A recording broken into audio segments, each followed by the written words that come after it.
Hello everybody, my name is Rebekah, and most of you already know me as Rebekah the Ghost Guide. Every fourth episode I take to answer your questions, and right now the most common question that I'm receiving is how to contact spirits. Let's dive in.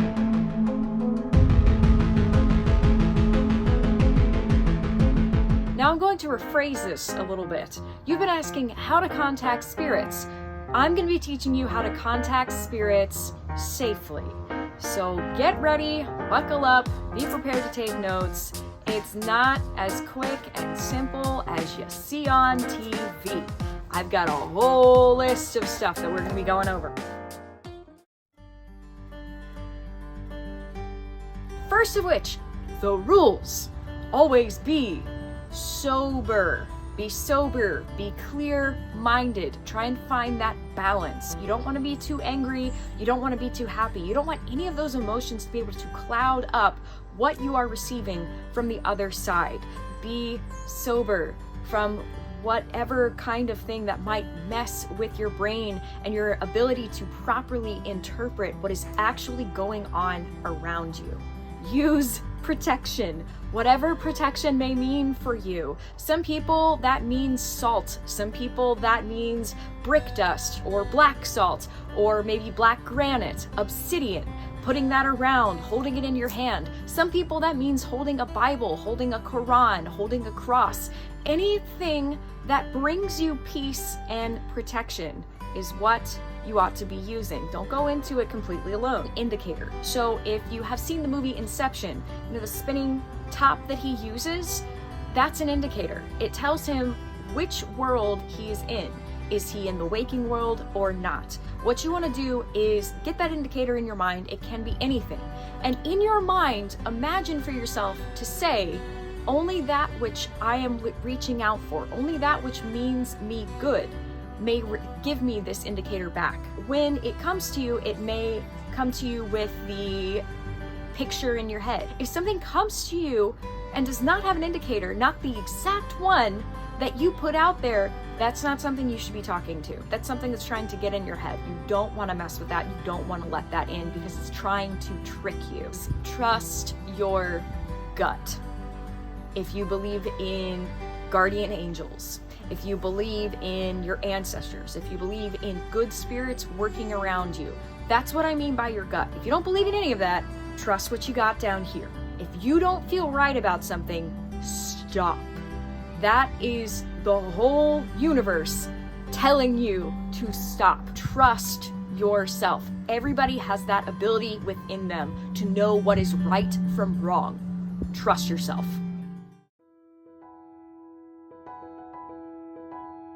Next up is the level of spirit. If you want more information on types of spirits, go back 4 weeks and look at my Q&A on types of spirits. You want a better idea of what you're actually reaching out for. Because sometimes a soul, if you're looking to reach out with a specific soul, could be surrounded by another type of spirit. You want to be able to be aware of what is going on, what the full picture is that you are creating for yourself. You want knowledge. You have to understand, not everybody will know that they are dead. And if they don't know that they're dead, they may not even know that you're talking with them. They may not really understand how to even get through to you. So if they don't know that they're dead, that likely means that you're going to need to go to the location that they would have frequented while alive. Otherwise, they're unlikely to be able to meet you where you are. If they're coming into the understanding that they're dead, and maybe they knew you in life on this plane of existence, one thing that you might want to do if you're going to call out to them, to have an object that was theirs, maybe an object that you shared together that gave you a good feeling, something that they would be attracted to, something that gives that feeling, that aura of them, so that you can call on them.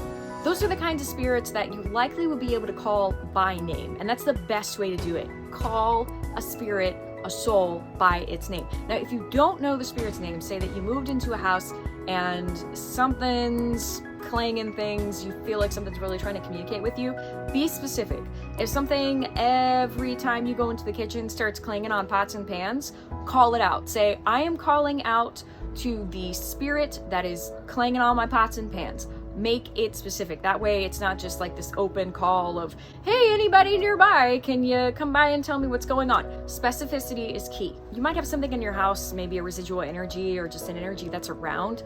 If it's not harming you, it may just want to be left alone. It may just want to live out its life on the other side as best as it can. Not everything's going to want to talk to you, and you're going to need to be respectful of that. Be consensual with that.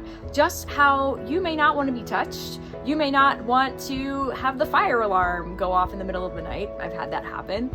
It's important to mark out what is okay with you and what is not, and they are allowed to do the same. The main thing is sometimes you'll have to compromise. Not everything is going to want to talk at all, even if it did know you in life. Sometimes spirits are kind of caught in the in-between. Time is entirely different in that realm. And so the sad reality is they may not want to talk to you. They may not know how yet.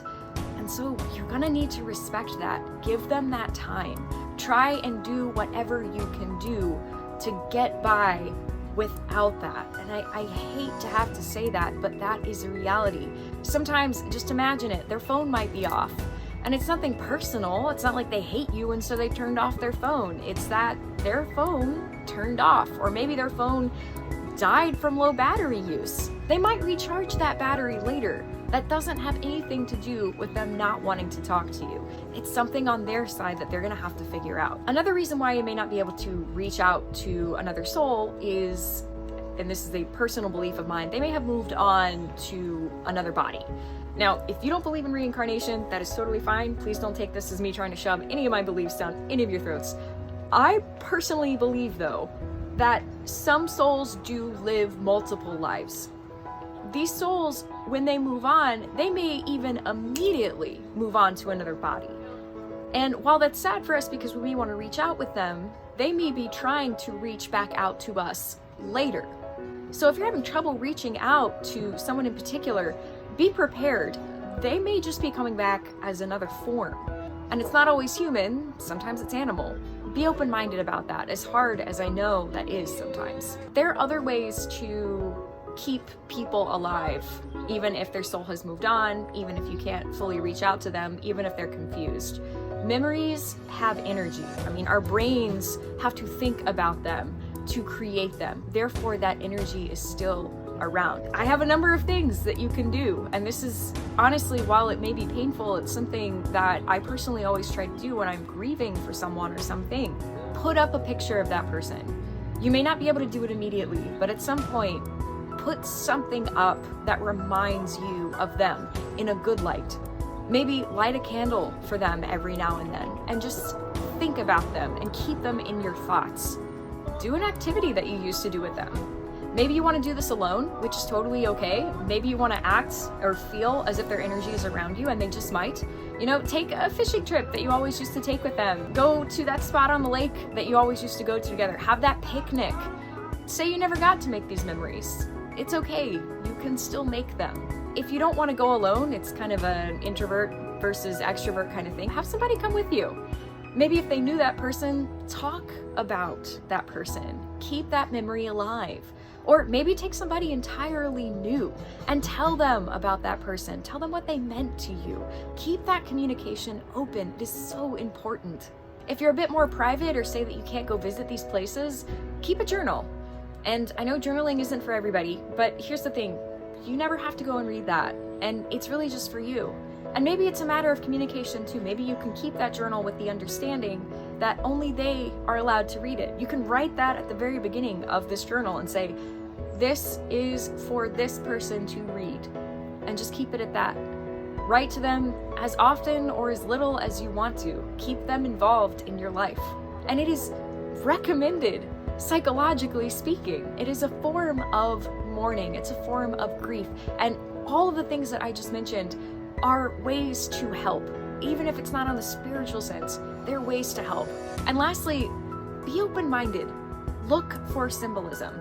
It's not going to be as easy every time as seeing their form walking towards you. It may not come in a dream. Sometimes it comes in another way. Look for pennies. Look for little things, dates, times. Keep an open mind.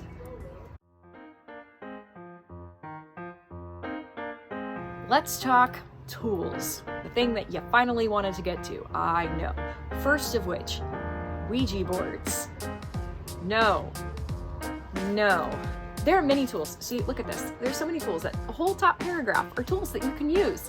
Ouija boards have been made popular in popular culture. That does not mean that they're the best. That does not mean that they work so much better than all the other ones.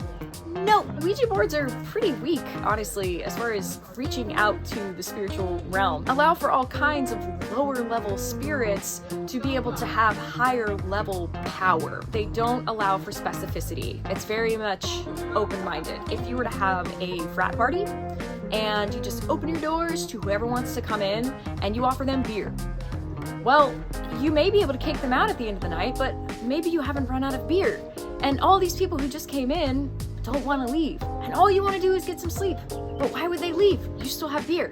And you try and get all of them out, but you may not succeed, especially if you do not have any experience in this sort of thing.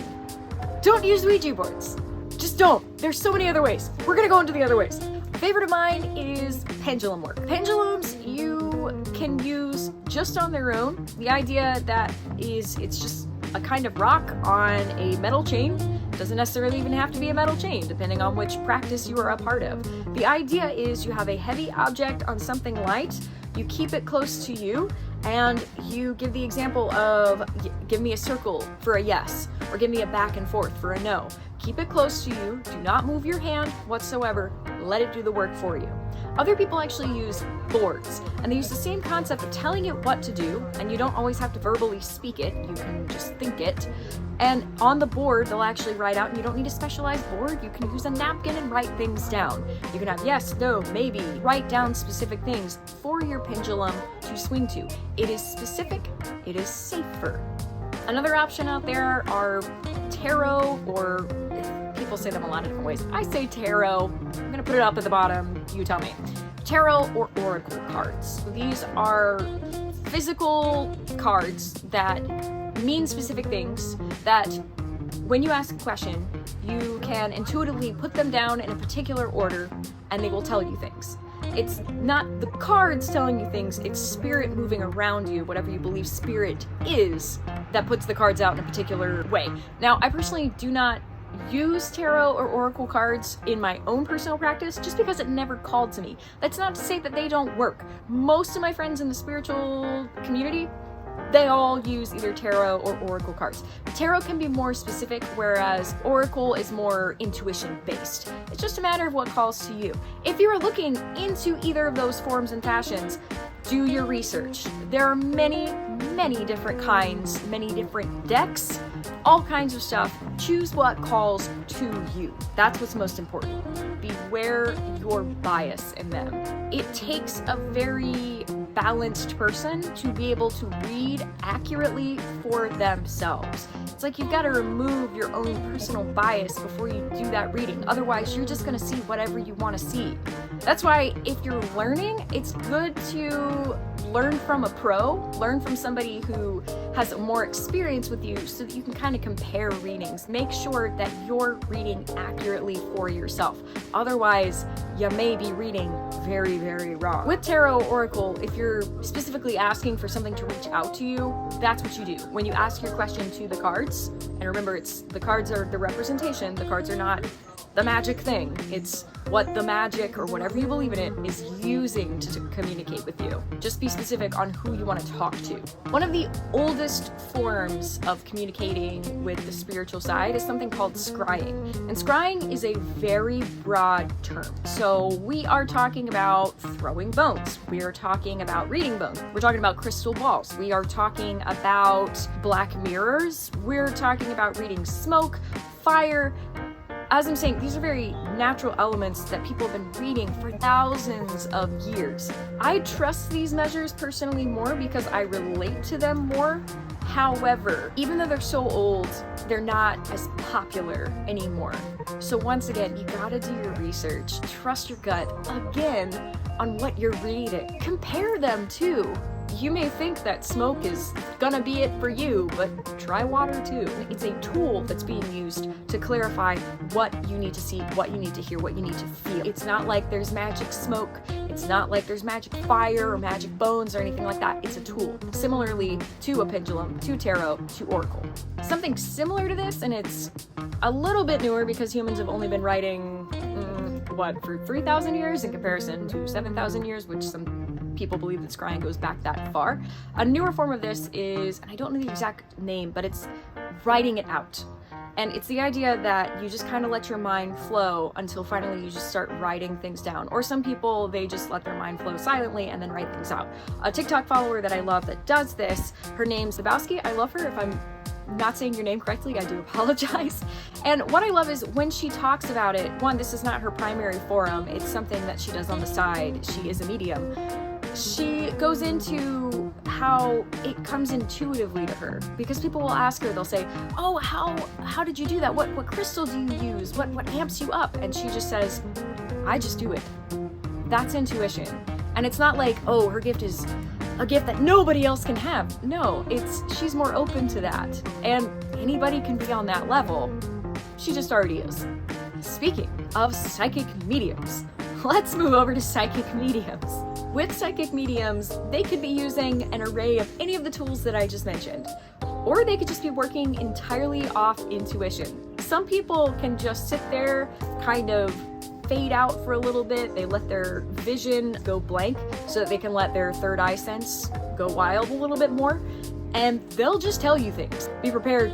If they're on that level, they're really good. They're probably really expensive. Here's the thing. With looking at a psychic medium, you need to be aware of a few things. With psychic mediums, they may ask you questions, sure, but you want them to tell you more than you tell them. For example, I was getting a tarot card reading about 6 years ago. I was at a huge point in my life, a huge changing time in my life.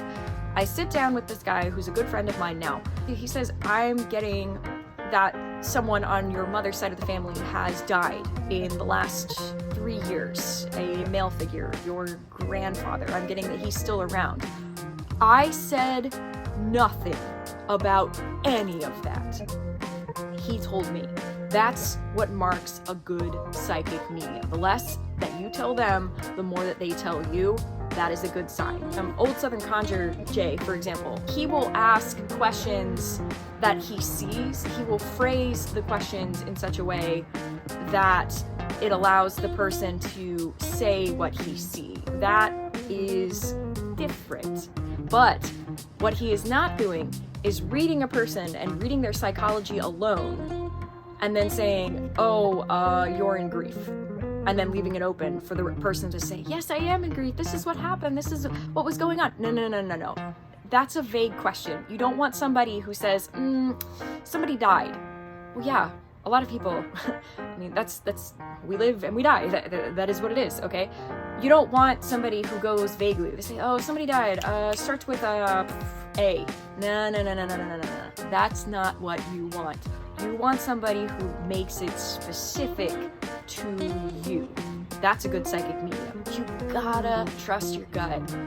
Even if you made an appointment with this person, whatever, if you sit down with them and you're just like, I don't feel right, even if it's nothing against them, that mucks up the energy. People aren't going to be able to read you properly. If you're not feeling right, you got to call it off. That's the whole universe telling you what is going on. If you can, get a first-hand recommendation. Somebody who's already seen this person. The guy that I mentioned, who I saw a number of years ago, first-hand recommendation. My best friend came up to me and said, you got to go see this guy. He is fantastic. If you don't have that, of course, do your research, read online, trust your gut, trust your intuition. If something's telling you that this isn't the person, it's not the person, and it's okay. Keep searching. It may just not be the right time. You may even find that person later on, and you feel like it's a better time. Listen to yourself. Even though it may not always be what you want, it may be what you need. And that's the reality of working with spirits. They know more than what we can ever understand sometimes. The other sad reality is you need to prepare to lose money. Some people are better than others, and sometimes even the best readers can't pick up on the exact thing that you want them to pick up. You may go in saying, I want to reach out to my best friend who just passed. Well, your best friend all the other reasons that I went into from before. They may have moved on. They may have changed bodies. They may be transitioning into the spirit realm. They may not be ready to be able to call you. Their phone battery may be dead. That doesn't mean that it won't be dead later. As for the actual talking with these spirits, you don't need to do anything crazy. Don't amp yourself up. Don't be like, talk to me now. That's not balance. Remember? You can just talk, okay? If you're getting super, super scared, that's not balance. Get to a place of level. That's why, people, they watch my stuff and they're like, oh, you're not amped up. And I'm like, why would I be amped up? I'm just talking with souls. I talk to souls every day. So do you. Calm down. And remember, you talking and interacting with souls, spirits, whatever you want to call them, it's the same as how you would interact with anything else. Remember, consent. If you don't want them to touch you, don't let them touch you. Make that clear. If you don't want to be verbally abused, tell them to stop. Be upfront about what expectations you have. I would hope that if you were in a bad situation, you wouldn't just put up with it.